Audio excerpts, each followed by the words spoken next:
How's it going? Steven here. Today my guests are some iconic American beer brands, Hamm's, Old Style, and Pabst Blue Ribbon. Alright, first up we've got Hamm's. Introduced in 1865 by Theodore Hamm Brewing Company in St. Paul, Minnesota. It's currently brewed by Molson Coors. Made with pale malt, corn or corn syrup, unknown blend of American and European hops, yeast, and water. Alcohol content is 4.7%. Alright, let's go ahead and have a look at it. So it is absolutely crystal clear. Pale straw, there's like a tinge of gold to it, but it is very, very pale and very see-through. The head on it is a surprising mixture of bubbles. It's mostly fine ones, but there's some medium and large size ones, and it's currently fizzling away. The head retention isn't long. The brewery was constructed in 1860 by Andrew Keller in a pretty rough area of St. Paul, Minnesota known as Swede Hollow. It began its life as Excelsior Brewing. Keller passed away in 1865, passing on the brewery to his business partner Theodore Hamm. By 1886, it was reportedly the second largest brewery in Minnesota, and it was officially incorporated as Theodore Hamm Brewing Company 10 years later. Hamm's is probably best known for its advertising campaign. Patrick Desjardins was the original artist who created Mr. Bear, following a napkin sketch done during a meeting between Cleo Havel and Howard Swift in 1952. The ad campaign was launched in 1953 by Campbell Mithun Advertising Agency, and it was immediately a huge success. The ads were regarded as entertaining and well-written spots, each with a mini plot that also showcased the land of sky blue waters it claimed it came from on the package. The ads were the best liked in a 1965 Audit Research Bureau report and ranked 75th in Best Ad Campaign in the 20th Century in Advertising Age magazine in 1999. At an early stage, the bear was changed from a brown bear to a black bear because the company realized that there aren't any brown bears in Minnesota. The bear has been more or less pushed aside since the 90s to avoid the appearance of marketing beer to children. By the 1950s, Hamm's had become the 5th largest brewery in the United States. From 1953 to 1963, Hamm's acquired several breweries in a bid to go national. In 1965, Hamm's was acquired by Hubline, a producer and distributor of alcoholic drinks and food, in the hopes of reaching that goal. This push didn't pan out, and by the 1970s, most of the acquisitions that Hamm's had made were either sold or closed. From then on, Hamm's was passed around like a hot potato. Olympia in 1975, Pabst in 1983, Miller in 1999, and finally Molson Coors in 2016, when SABMiller sold off its interests in Miller Coors. The original St. Paul brewery shut down in 1997, which Stroh had owned and operated since the Pabst acquisition. It's seen a resurgence with double-digit percentage growth in the last few years, likely due to its grassroots marketing, word of mouth, and price point. All right, let's go ahead and have a smell. So there's that kind of generic grainy sweet character that comes off of it, like pretty much all American lagers. And there's a little bit of a bready dough sweetness, some cracker, and there's a faint bit of honey. There's some corn character coming off of it. And that bread dough note is almost like bread flour. There is also a bit of a floral character. That's about the only hop expression that I can pick up. As this warms up a little bit, there is a bit of an apple character, but it's more apple skin and not so much, not quite the full green apple. All right, let's go ahead and have a taste. Cheers.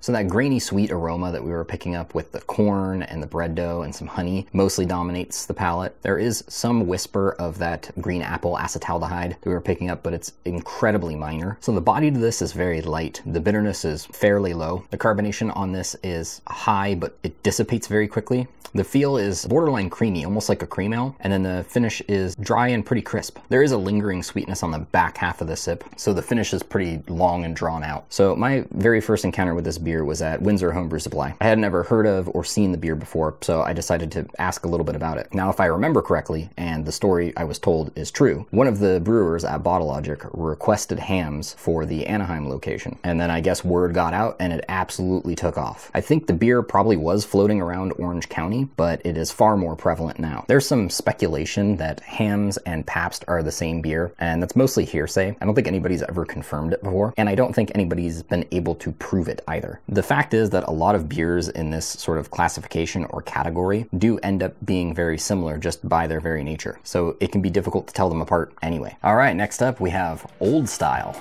Introduced in 1902 by G. Heilman Brewing in La Crosse, Wisconsin, it's currently brewed by Miller Coors for Pabst. Made with pale malt, rice, an unknown blend of American hops, yeast, and water. Alcohol content is 4.6%. All right, let's go ahead and have a look at it. So same pretty much crystal clear.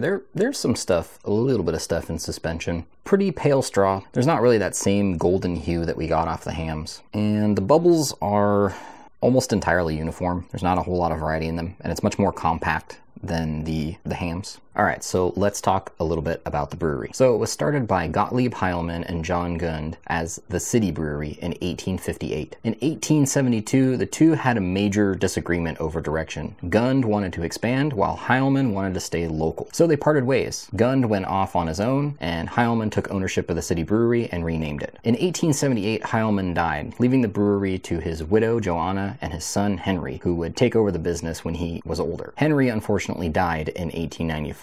So the business was left to Joanna, making her one of the first female CEOs in U.S. history. The brewery expanded distribution to 34 states by the time of Joanna's death in 1917. Kind of ironic. Old Style has undergone a couple of different revisions and names over the years. Its predecessors were Gold Leaf Lager in the 1890s and Old Times Lager in 1900. It was renamed Old Style Lager in 1902 until it was renamed as just Old Style in 1957. Heilmann added a red triangle to advertisements to denote the genuine Old Style Lager in 1914 after a slew of imitators. Despite some trials and tribulations from the end of Prohibition up to the 1970s, Heilmann rose from 39th to 15th largest brewery in the US. Like many of their competitors, they acquired and consolidated smaller breweries and diversified into baking, snacks, and mineral water. Heilmann peaked at 4th place in 1983 when including the brewery and its supplemental industries behind Anheuser-Busch, Miller, and Stroh. They've been the sponsor of the Chicago Cubs since 1950, one of the longest standing such partnerships in the country, and it's still served at Wrigley Field to this day. G. Heilmann operated independently from 1858 until 1996, when it was bought by Stroh and then by Pabst. They reintroduced Krausening in 2009 as a broader move to revitalize the brand and return to something closer to the original recipe. All right, let's go ahead and have a smell.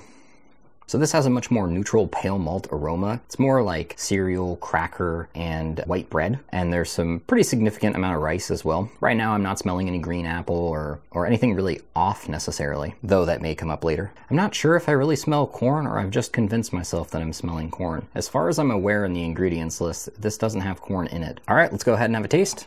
Cheers.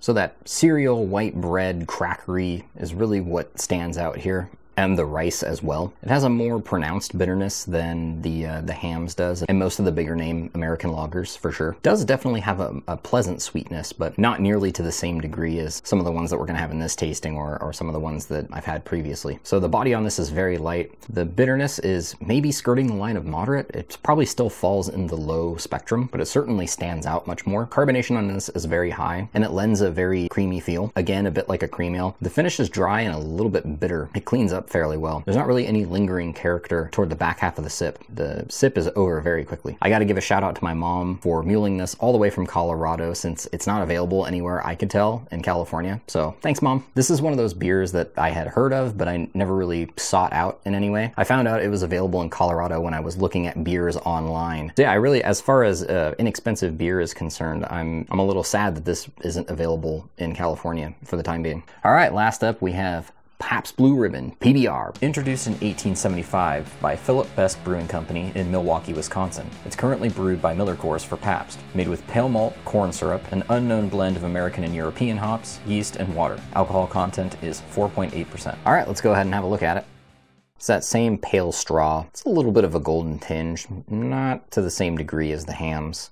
Pretty crystal clear, nothing floating around really. The head on this is far smaller than the other two. Pretty uniform bubbles. It's dissipating very quickly. It's like almost gone and I just poured it. Pabst began its life in 1844 when it was founded by Jacob Best as the Empire Brewery and then Best and Company. Jacob helmed the brewery until his retirement in 1853, leaving the brewery to his sons Jacob Jr. and Philip. During the 1860s, Philip brought on his son-in-laws as partners. While the pair weren't brewers like the Bests, their expertise in marketing, shipping, transportation, engineering, and science helped catapult the brewery. In 1866, Philip retired and sold his shares to the duo. By 1874, Philip Best Brewing Company was the nation's largest brewer, and Best Select went public the next year, quickly becoming its best-selling beer. The beer quickly racked up medals from the 1876 Centennial Expo, 1878 World's Fair, and 1893 World's Columbian Expo. They became the first U.S. brewer to sell 1 million barrels in a year in 1893. The name was changed to Pabst Brewing Company in 1888, and the Best Select name was changed to Pabst Blue Ribbon in 1893. They sprang back after Prohibition, but fell behind Schlitz and Anheuser-Busch and were never able to reclaim first place. In 1932, Pabst and Premier Malt Products Company merged, and a new president was chosen. Until 1972, Perlstein ran the show at Pabst, where he emphasized research and development, and saw Pabst peak at 18 million barrels sold in the year 1977 as chairman of the executive board. It saw a steep decline after this, but an even steeper decline after it was acquired in a hostile takeover by Paul Kalmanovitz, a ruthless cost-cutter. It was more or less held hostage by Kalmanovitz in life and the Kalmanovitz Charitable Trust in death until 2014. It's now owned by Blue Ribbon Partners, a partnership between Eugene Kasper and TSG Consumer Partners. The Pabst of today is a holding company that contracts brewing of dozens of beer and malt liquor products. There's a long-standing contract for Miller Coors to brew Pabst beer, since Pabst is a virtual brewer, and that was in jeopardy in 2018. Pabst alleged Miller Coors wanted to end their contract, which would kill Pabst since Anheuser-Busch doesn't contract brew, and Miller Coors is its only option with enough capacity. It was settled out of court with a renewed contract. All right, let's go ahead and have a smell. So it's kind of faintly corn and a little bit of cereal. It's kind of like Cheerios that you let sit out for a little while. They're not quite stale, but you should probably seal them up soon. It's kind of a faint, grainy, sweet honey sweetness. I think I'm getting a little bit of apple, but we'll see. This is a patented technique when you're having trouble smelling stuff. Well, I gotta say, this is probably the most muted aroma out of all of them, and all of these are pretty difficult to pick apart. All right, let's go ahead and have a taste. Cheers.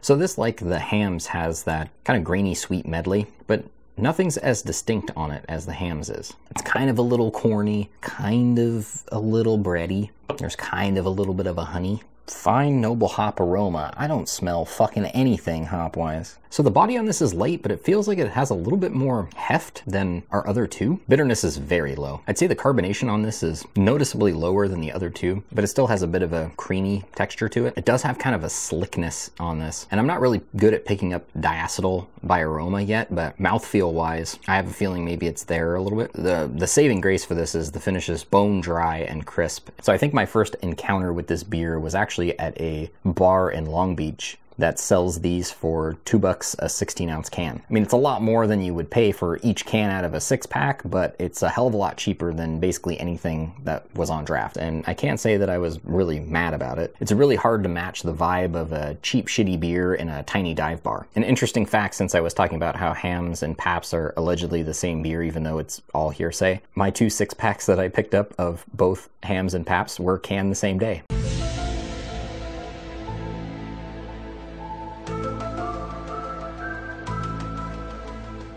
Aside from the obvious connection these all have as past or present Pabst brands, I think the theme for all of these beers is that they were iconic brands that went national or almost national. They've shrunk considerably or almost died, and they've been revitalized. They're kind of like liquid phoenixes. It's kind of a good band name. I like all of these beers for what they are, but Hamm's is very much my favorite. Old Style would be tied or a very close second if it were available in California. And Pabst is Pabst, what can I say? You can't go wrong when it's the cheapest thing on the menu and it's broadly available almost everywhere. If you enjoyed this video, why not check out some that are just like it? Cheers, and thanks for watching.